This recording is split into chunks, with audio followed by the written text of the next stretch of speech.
My dear students, in this class I am going to explain and give you the examples of the one word. Alright, you are going to write your unit test. I will give you the gist of one words. You might have come across lot of one words, vocabulary competencies in your 10th standard. Here in your 11th standard, here and there certain addition is there. Alright, let us see what it is. First, let us see compound word. What is that compound word? When two words are combined to form a new word or a new phrase is called compound word. அதாவது ரெண்டு வார்த்தை இருக்குது, அந்த ரெண்டு வார்த்தையை சேர்ந்து ஒரு வார்த்தையாக மீன் பண்ணுறது தான் வந்து காம்பவுண்ட் வேர்டு. இப்போ உதாரணத்துக்கு ஸ்கூல் பஸ், ஸ்கூலுங்கிறது வேறு வார்த்தை, பஸ்ஸுங்கிறது ரெண்டு வார்த்தை. ஆனால் ஸ்கூல் பஸ்ன்னு சொன்னோம்னா அது வந்து சிங்கிள் வார்த்தையாக இருக்குது இல்லைங்களா? அதே மாதிரி தான் இருக்கக்கூடிய வார்த்தைகளை மேட்ச் பாக்ஸ், மேட்ச்சுங்கிறது ஒரு வார்த்தை, பாக்ஸுங்கிறது. ஸோ ரெண்டு வார்த்தையை கம்பைன் பண்ணி இருக்கிறதுக்கு பேர் தான் வந்து compound word. Combining two words as a single word அப்படிங்கிறதுக்கு. அதிலே வந்து அந்த காம்பவுண்ட் வேர்டு இப்படி இருக்கும், ஒரு சில நேரத்தில் நவுன் ரெண்டு நவுனாக இருக்கும். இப்போ உதாரணத்துக்கு சன் லைட், சன்னுங்கிறது நவுனு, லைட்டுங்கிறது noun. So noun plus noun combination compound word sunlight. அதே மாதிரி அட்ஜெக்டிவ் ப்ளஸ் நவுனாக இருக்கும். பிளாக் அப்படிங்கிறது அட்ஜெக்டிவ், போர்டு அப்படிங்கிறது noun. So adjective plus noun compound word. So இந்த மாதிரி எக்ஸசைசஸ் வந்து கொடுத்துருப்பாங்க, புரியுதுங்களா? So be ready to answer all these things. அந்த எக்ஸசைசஸ் நான் உங்களுக்கு கொடுத்த ஒர்க் புக்கில் இருக்கும், அதை கொஞ்சம் பார்த்துக்கங்க. Good. Students, we have been learning prefixes and suffixes since our KG. Alright, so it is not something unfamiliar to us. அதாவது நம்ம ப்ரீஃபிக்ஸ் சஃபிக்ஸை வந்து ரொம்ப சின்ன குழந்தைகள்லேருந்து வந்து படிச்சுக்கிட்டு இருக்கிறோம். அதுக்காக ப்ரீஃபிக்ஸ் தானே சஃபிக்ஸ் தானேன்னு எடுத்துக்கக்கூடாது. ஒரு சில ப்ரீஃபிக்ஸ் சஃபிக்ஸ்னால தான் மார்க் அதிகமாக போகுது, புரியுதுங்களா?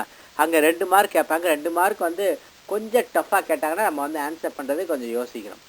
அந்த மாதிரி ஏகப்பட்டவே மார்க் லூஸ் பண்ணியிருக்கிறாங்க, அதனால கொஞ்சம் கவனமாக பார்த்துக்கணும், புரியுதுங்களா? ப்ரீஃபிக்ஸ் அப்படின்னா ஒரு வார்த்தைக்கு முன்னாடி சேர்த்து புதிய வார்த்தை உருவாகிறது. சஃபிக்ஸ் அப்படின்னா ஒரு வார்த்தைக்கு பின்னாடி சேர்த்து ஒரு வார்த்தை, நியூ வார்த்தை உருவாகிறது. Alright, when the root words are prefixed we get new words. This is known as prefixes. And a suffixes, a letter or a group of letters added at the end of a word to form a new word is called suffixes. உங்களுக்கு தெரியும், lighten, enlighten, order, disorder. அதே மாதிரி சஃபிக்ஸுக்கு happy, happiness, regular, regularly, appoint, appointment. இதே மாதிரி ஒரு சில exercise இருக்கும், அதை கொஞ்சம் தெளிவாக பார்த்துக்கங்க. இது ஒன் வேர்டில் வரும் கட்டாயம். நெக்ஸ்ட் நம்முடைய ஒன் வேர்டில் வரக்கூடியது வந்து அப்ரிவியேஷன்ஸ் அண்ட் அக்ரோனிம்ஸ். இதெல்லாம் உங்களுக்கு ஏற்கனவே தெரியும். Abbreviation you know already, and acronyms அப்படிங்கிற விஷயம் தெளிவாக தெரியும், சரிங்களா? அதற்கான எக்ஸ்ப்ளனேஷன் தான் கேட்டிருப்பாங்க. இப்போ உதாரணத்துக்கு சிஏ, அதனுடைய எக்ஸ்ப்ளனேஷன் என்னது? சார்ட்டர்ட் அக்கௌண்டன்ட் அப்படிங்கிறது தான். ஸோ இந்த மாதிரி லெட்டர்ஸ் கொடுத்து நம்ம வந்து எக்ஸ்ப்ளனேஷன் பண்ணுறது மாதிரி இருக்கும். ஆப்ஷன்ஸ் கொடுத்துருப்பாங்க, அதை வந்து கரெக்டாக சூஸ் பண்ணுறது மாதிரி இருக்கும். அக்ரோனிம்ஸாக என்னது? அக்ரோனிம்ஸ் அப்படிங்கிறது அந்த எக்ஸ்ப்ளனேஷனுடைய ஷார்ட் ஃபார்ம் தான், அந்த முக்கியமான லெட்டர்ஸ் தான். ஆனால் அதை வந்து ஒரு வேர்டாகவே ப்ரொனவுன்ஸ் பண்ணுவது, புரியுதுங்களா? அதை வந்து ஒரு வேர்டாகவே ப்ரொனவுன்ஸ் பண்ணோம்னா அதுக்கு பேர் வந்து அக்ரோனிம்ஸ். இப்போ உதாரணத்துக்கு பார்த்தோம் அப்படின்னா இஸ்ரோ, இஸ்ரோ அப்படிங்கிறது வந்து நீங்கள் ஐஎஸ்ஆர்ஓ அப்படின்னா அது வந்து அப்ரிவியேஷன், இஸ்ரோ அப்படின்னா அது வந்து அக்ரோனிம், அவ்வளோதான், புரியுதுங்களா? Good. Next one word exercise அப்படின்னு சொல்லி பார்த்தோம்னா இந்த கிளிப்டு போர்டு. கிளிப்ட் அப்படின்னா, கிளிப்னா என்னது? கட் பண்ணுறது, புரியுதுங்களா? அது கட்டிங் ஆஃப் வேர்ட். அது எப்படின்னா clipped words are words that are formed by dropping or cutting a syllable or 2 syllable from a longer syllable without changing the meaning. அதாவது பெரிய லாங் சிலபிள் இருக்கிறத நம்ம கட் பண்ணி ஒரு சிலபிளை 2 சிலபிளை கட் பண்ணினாலும் அதே மீனிங் தரக்கூடிய ஒரு வார்த்தை தான் வந்து கிளிப்டு வேர்டு, புரியுதுங்களா? கிளிப்டு வார்த்தை என்பது ஒரு நீளமான வார்த்தையின் பொருள் மாறாமல் சுருக்குதல், அதாவது கிளிப் பண்ணுறது, கட் பண்ணுறது. இப்போ உதாரணத்துக்கு ஏரோப்ளேன் அப்படிங்கிறதால பிளேன்னு சொல்லலாம். எக்ஸாமினேஷன் அப்படின்னா எக்ஸாம்னு சொல்லலாம், எக்ஸாமினேஷன் சொல்லலாம். டெமார்கேட் அப்படிங்கிறது வந்து மார்க் அப்படிங்கிறது சொல்லலாம். இந்த கிளிப்பிங் மொத்தம் 3 இருக்குது. ஒன்று வந்து என்னதுன்னா ஃப்ரண்ட் கிளிப்பிங். ஃப்ரண்ட்னா முன்னாடி இருக்கக்கூடிய வார்த்தை. இப்போ உதாரணத்துக்கு ஹேண்ட் கர்ச்சீஃப் அப்படின்னா அப்படிங்கிற ஹேண்டை கட் பண்ணிட்டா கர்ச்சீஃப். அதே மாதிரி ஃபவுண்டெயின் பென் அப்படிங்கிறதுல வந்து முன்னாடி ஃபவுண்டெயின் கட் பண்ணிட்டு பென் அப்படின்னு சொல்கிறது. இதெல்லாம் வந்து ஃப்ரண்ட் கிளிப்பிங். அடுத்து பேக் கிளிப்பிங் இருக்குது. ஜிம்னாசியம் அப்படிங்கிறத நாசியத்தை கட் பண்ணி ஜிம், லெபார்ட்ரியில் ஆரட்ரி அப்படிங்கிறத கட் பண்ணிட்டு லேப், அட்வர்டைஸ்மெண்ட்டில் ஆட் அப்படின்னு அட்வர்டைஸ்மெண்ட் அப்படிங்கிறத கட் பண்ணி இதெல்லாம் வந்து back clipping. And front and back clipping அப்படிலாம் இருக்குது. இப்போ உதாரணத்துக்கு ரெஃப்ரிஜிரேட்டர் அப்படியே நம்ம ஃப்ரிட்ஜ்னு சொல்கிறோம். அதாவது ரேவும் பயன்படுத்துறதில்ல, ரேட்டரையும் பயன்படுத்தலை, ஃப்ரிட்ஜ் மட்டும் பயன்படுத்துகிறோம். அந்த மாதிரி டெமார்கரேட் அப்படிங்கிறதுக்கு வந்து டியும் பயன்படுத்தலை, 8ம் பயன்படுத்தலை, மார்க் அப்படின்னு இந்த மாதிரி இருக்கிறது வந்து ஃப்ரண்ட் அண்ட் பேக் கிளிப்பிங். புரியுதுங்களா? இதில் வந்து எக்ஸசைஸ் நம்ம கேட்பாங்க, அது கொஞ்சம் பார்த்துக்கோங்க. நெக்ஸ்ட் நம்ம பார்த்தோம்னா இந்த டெஃபினிஷன் ஆஃப் வேர்ட்ஸ், அதாவது ஒரு சில டெக்னிக்கல் டேர்ம்ஸ் கொடுத்துருப்பாங்க. அது கொஞ்சம் அன்ஃபெமிலியராக இருக்கும். அதை வந்து கொஞ்சம் அனலைஸ் பண்ணி கொஞ்சம் லாஜிக் ரீசன் பண்ணோம்னா கரெக்டாக கண்டுபிடிச்சி வர முடியும். புரியுதுங்களா? அந்த மாதிரி டெக்னிக்கல் டேர்ம்ஸ் கொடுத்துருப்பாங்க. அதை வந்து நம்ம வந்து கண்டுபிடிச்சி அதற்கான அர்த்தத்தை வந்து எழுத ஆப்ஷன் வந்து அர்த்தத்துக்கான ஆப்ஷன் கொடுத்துருப்பாங்க. அந்த ஆப்ஷன் கரெக்டாக பண்ணணும். புரியுதுங்களா? இப்போ உதாரணத்துக்கு ஏரோஃபோபியா அப்படின்னா ஃபியர் ஆஃப் ஃப்ளையிங். நமக்கு தெரியும் ஏரோ அப்படின்னா ஃப்ளை அப்படிங்கிறது தெரியும். ஃபோபியா அப்படின்னா பயம். ஸோ இந்த மாதிரி லாஜிக்காக கரெக்டாக வந்து கண்டுபிடிச்சிட்டோம்னா நமக்கு அது ஈஸியாக இருக்கும். புரியுதுங்களா? அதே மாதிரி பார்த்தோம்னா பிப்ளியோஃபோபியா. பிப்ளியோனா புக்ஸு, க்ரீக்கில் அந்த வார்த்தை வந்து பிப்ளியோஃபோபியா அப்படிங்கிறது ஃபியர் ஆஃப் புக்ஸ் அப்படிங்கிறது. இது மாதிரி ஒவ்வொன்றுக்கும் கட்டாயம் வந்து அதற்கான அர்த்தம் இருக்கும். சரிங்களா? ஃபோபியா அப்படிங்கிறது பயம். ஃபோபியா வார்த்தைகளாக இருக்கலாம்.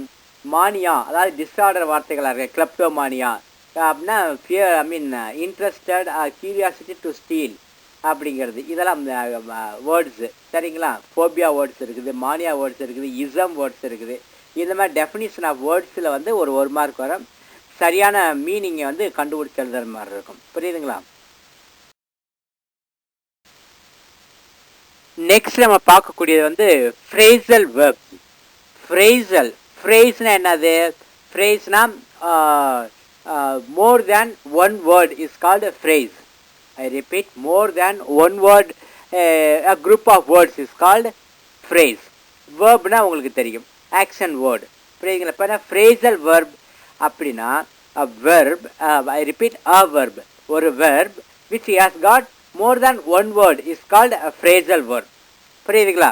A phrasal verb is a phrase that is made up of a verb or another word or two, usually a preposition but sometimes an adverb. புரியுதுங்களா? அந்த மாதிரி இருக்கக்கூடிய வேர்பு தான் வந்து ஃப்ரேசல் வேர்ப். இப்போ உதாரணத்துக்கு பிரேக் அப்படிங்கிறது ஒரு வார்த்தை, பிரேக் இன் அப்படி ஒரு ப்ரிப்போசிஷன் ஆட் பண்ணோம்னா அதற்கான மீனிங் மாறி போயிடும். இன்டரப்ட் அப்படிங்கிறது தான் மீனிங். புரியுதுங்களா? கேரி ஆன் அப்படின்னா கேரி அப்படிங்கிறது ஒரு வார்த்தை, ஆன் அப்படிங்கிற ப்ரிப்போசிஷன் சேர்த்தா கண்டினியூ அப்படி சொல்லி அர்த்தம். கால் ஆஃப் அப்படின்னா கால் அப்படிங்கிற ஒரு வார்த்தை, ஆஃப் ஓஎஃப்எஃப் ஆஃப் சேர்த்தோம்னா கேன்சல் அப்படின்னு சொல்லிட்டு மீனிங் மாறிடும். புரியுதுங்க? ஸோ ஒரு ப்ரிப்போசிஷன் ஆட் பண்ணி ஒரே வெர்பு தான் அதை வந்து ஃப்ரேசல் வெர்பா, இதுக்கு பேராக வந்து ஃப்ரேசல் வெர்ப். புரியுதுங்களா? ஒரே வேர்டு தான். But when it preposition is added to the verb, it becomes phrasal verb and the meaning as completely changes. All right, good. Students, அடுத்து நம்ம பார்க்க வந்து இடியம்ஸ். இடியம்ஸ் அப்படிங்கிறது ஒவ்வொரு லாங்குவேஜுக்கும் ஒவ்வொரு இடியம்ஸ் இருக்குது. புரியுதுங்களா? இப்போ தமிழில் எடுத்துக்கிட்டோம்னா அதுக்கு தனியாக ஒரு இடியம்ஸ் இருக்குது. இப்போ உதாரணத்துக்கு ஆடிக்கு ஒரு தடவை, அமாவாசைக்கு ஒரு தடவை. அவன் ஆடிக்கு ஒரு தடவை வருவான், அமாவாசைக்கு ஒரு தடவை வருவான் அப்படின்னா அவன் ரொம்ப ரேராக வருவான் அப்படின்னு சொல்லி அர்த்தம். இதே மாதிரி எப்படி நம்ம வந்து ஆடிக்கு ஒரு தடவை அமாவாசைக்கு இதை அப்படி சொல்கிறோமோ அதே மாதிரி இங்கிலீஷ்லேயும் ஒரு சில இந்த மாதிரி லாங்குவேஜில் வரக்கூடிய விஷயங்களுக்கு தான் பேர் தான் வந்து இடியம்ஸ். புரியுதுங்களா? அதே மாதிரி சேயிங்ஸு அப்படி சொல்லி சொல்லுவாங்க. இங்கிலீஷில் அதே மாதிரி idioms are an integral part of a language. Idioms is nothing but a special use of language. They do not give the literal meaning of the individual words used in the idiom. அதாவது கரெக்டாக அந்த literal meaning இருக்காது. இப்போ உதாரணத்துக்கு once in a blue moon அப்படின்னா once in a blue moon அப்படி கிடையாது, ரொம்ப ரேராக வருவா அப்படிங்கிறத once in a blue moon அப்படின்னு சொல்லலாம். அதே மாதிரி இந்த பிங்க் ஆஃப் ஹெல்த் அப்படின்னா ரொம்ப சந்தோஷமாக இருக்கான் அப்படின்னு சொல்லலாம். புரியுதுங்களா?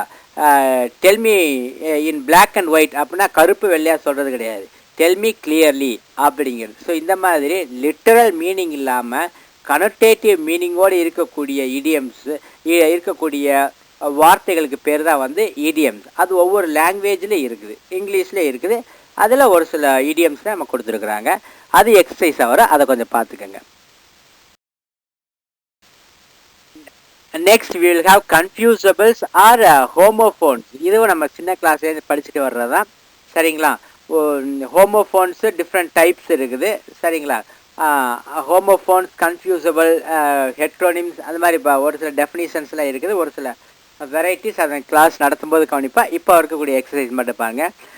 Moment, moment, except, expect, human, humane, discover, invent, இந்த மாதிரி ஹோமோஃபோன்ஸ் எக்ஸசைஸ் வர்றது. அதில் வந்து நமக்கு வந்து 1 மார்க் இருக்குது. அதனுடைய எக்ஸசைஸை கொஞ்சம் பார்த்துக்கோங்க. Alter, altar, ascent, assent, birth, berth, course, coarse, cops, copse, இதெல்லாம் வந்து ஒரே மாதிரி ப்ரொனவுன்ஸ் பண்ணாலும் வேறு வேறு. அதான் ஹோமோ அப்படின்னா வந்து ஒன்று, ஃபோன் அப்படின்னா வந்து சவுண்டு. ஸோ ஹோமோஃபோன் அப்படின்னா ஒத்த சவுண்டுடைய, ஒத்த ஒலியுடைய வார்த்தைகளுக்கு பேர் தான் வந்து ஹோமோஃபோன்ஸ். புரியுதுங்களா? Good. Next what we are going to see is foreign words and phrases. இன்னும் நம்ம அதாவது ஒரு சில இங்கிலீஷ் நினச்சிக்கிட்டு ஆனால் இங்கிலீஷ் இல்லாத, அது லாட்டினாக இருக்கலாம், க்ரீக்காக இருக்கலாம், அந்த மாதிரி லாங்குவேஜையும் இங்கிலீஷில் நம்ம வந்து பயன்படுத்திக்கிட்டு இருக்கோம். அதனால தான் அது வந்து ஃபாரின் அப்படிங்கிறோம். இப்போ தமிழ் நமக்கு வந்து எல்லாமே ஃபாரின் தான், இங்கிலீஷ் அப்படிங்கிறது ஃபாரின் லாங்குவேஜ் தான். இங்கிலீஷ்லேன்னு க்ரீக்காக இருக்கலாம், லாட்டினாக இருக்கலாம், ஃப்ரெஞ்சு வேர்டாக இருக்கலாம், அந்த வேர்டை இங்கிலீஷோடு சேர்த்து பயன்படுத்துறதுனால அது வந்து ஃபாரின் வேர்ட்ஸ் அண்ட் ஃப்ரேஸ்ன்னு சொல்கிறாங்க. புரியுதுங்களா? English just like any other language is riddled with foreign words taken from the other languages. அதாவது உலகின் பல்வேறு மக்கள் பேசும் மொழிகளிலிருந்து ஏராளமான வார்த்தைகளை பெறப்பட்டு ஆங்கிலத்தில் பயன்படுத்தப்படுகிறது. அவற்றில் ஒரு சில முக்கியமான வார்த்தைகளும் அதற்கான அர்த்தமும் கீழே கொடுக்கப்பட்டுள்ளது. அவற்றை நன்கு படித்து புரிந்தால் போதுமானது. இப்போ உதாரணத்துக்கு போனஃபைட் சர்டிஃபிகேட்னு சொல்லி கேள்விப்பட்டிருக்கீங்களா? போனஃபைட் அப்படிங்கிறது கிரீக் வார்த்தை, அது லாட்டின் வார்த்தை. சரிங்களா? போனஃபைட் அப்படின்னா ஜென்யூன் அப்படி சொல்லி அர்த்தம்.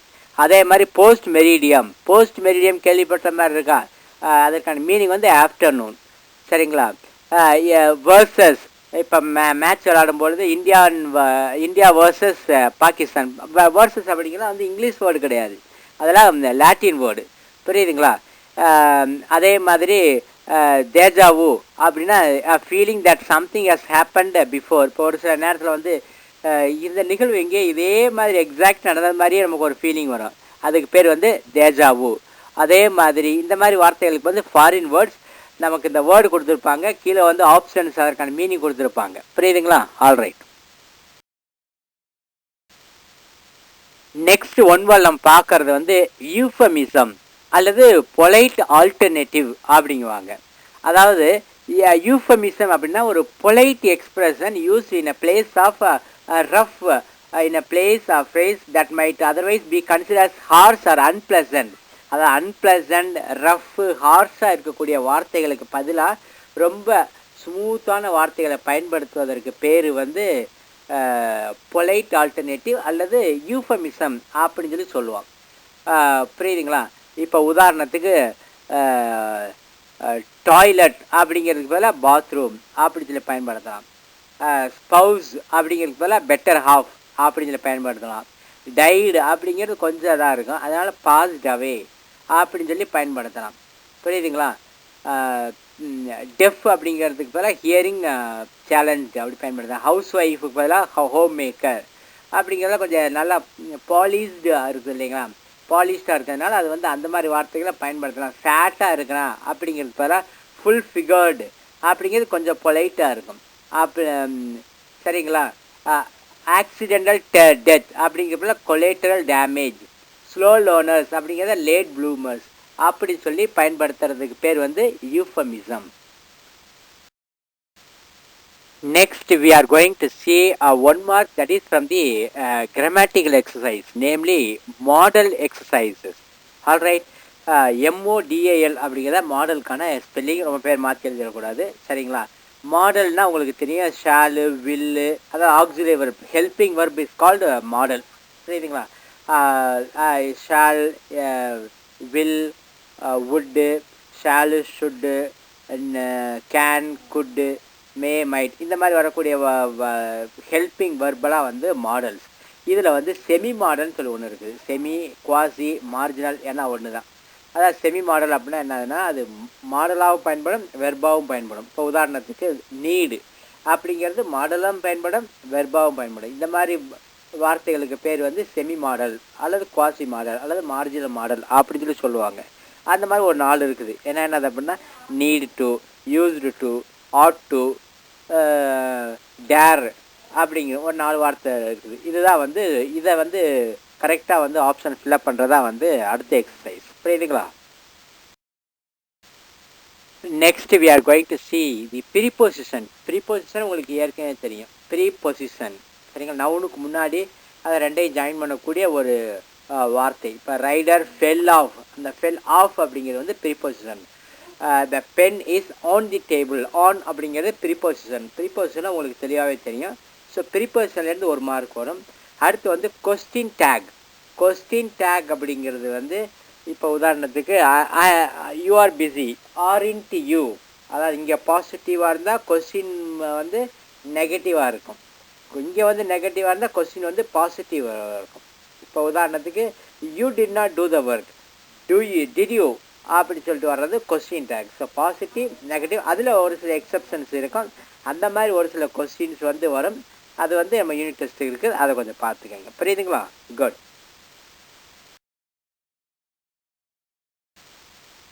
Next one word what we are going to see is the syllabification.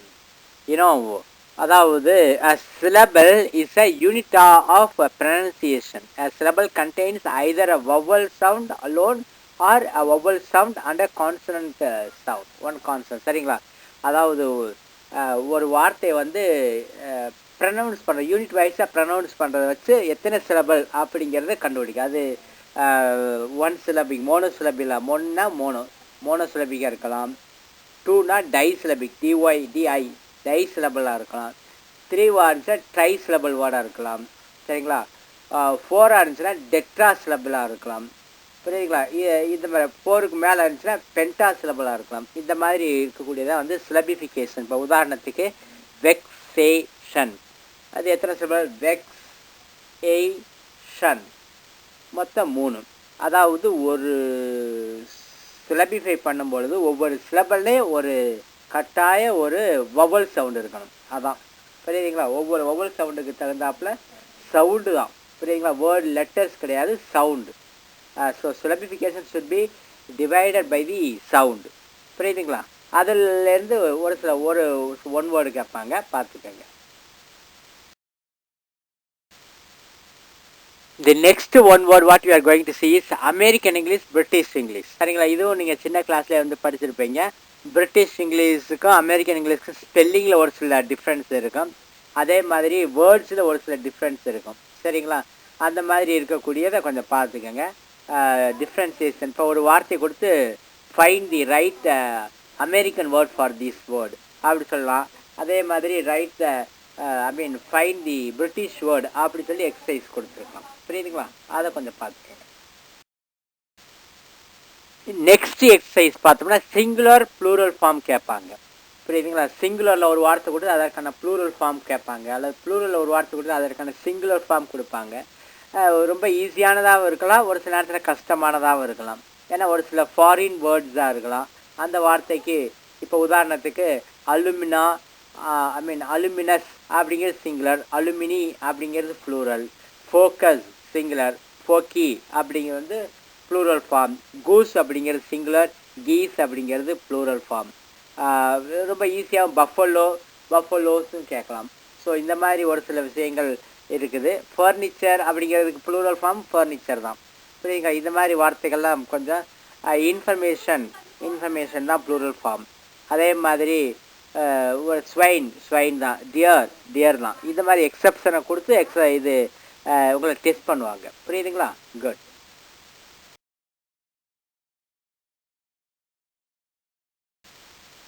One word exercise maybe from the grammatical exercises from sentence pattern. அதாவது சின்ன கிளாஸில் SVO பேட்டர்ன் அப்படின்னு சொல்லியிருப்பாங்க.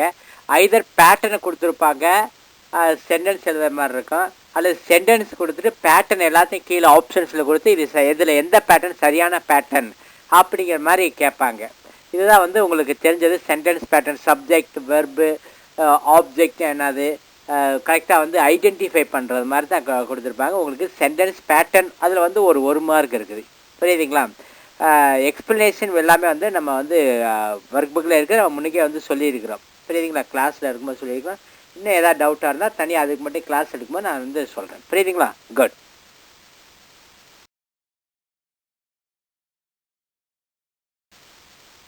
Another one word may be of writing or choosing the relative pronoun or relative clause. அதாவது relative ப்ரொனவுன்னா உங்களுக்கு தெரியும். உதாரணத்துக்கு mister Palani is a teacher who teachers as mathematics. அப்படி அந்த ஹூ அப்படிங்கிறதெல்லாம் அப்படிங்கிற மாதிரி வார்த்தை. Sheela is my friend whose brother is a doctor. அந்த ஹூஸ் அதாவது ரிலேட்டிவ் ப்ரோனவுன். ப்ரோனவுன்னு அவங்களுக்கு தெரியும். அதில் ப்ரோனவுனுக்கு பதிலாக நவுனுக்கு பதிலாக வரக்கூடிய ப்ரோனவுன் அதனுடைய ரிலேட்டிவ் ப்ரோனவுன். அதனை தொடர்புபடுத்தக்கூடிய ஒரு சில அந்த நவுனுக்கு பேர் தான் வந்து relative pronoun. Relative pronoun is used to connect a clause or a phrase to a noun or pronoun. The clause modifies or describes the noun. The most common relative pronouns are who, whose, whom, which, or, that, and what. Sometimes when and where can be used as relative pronoun. So இப்போ நான் சொன்ன இந்த வார்த்தைகள் எல்லாத்தையும் கரெக்டான இடத்துல fill up பண்ணுற மாதிரி ஒரு ஒன் வேர்டு வரும். புரியுதுங்களா? குட்.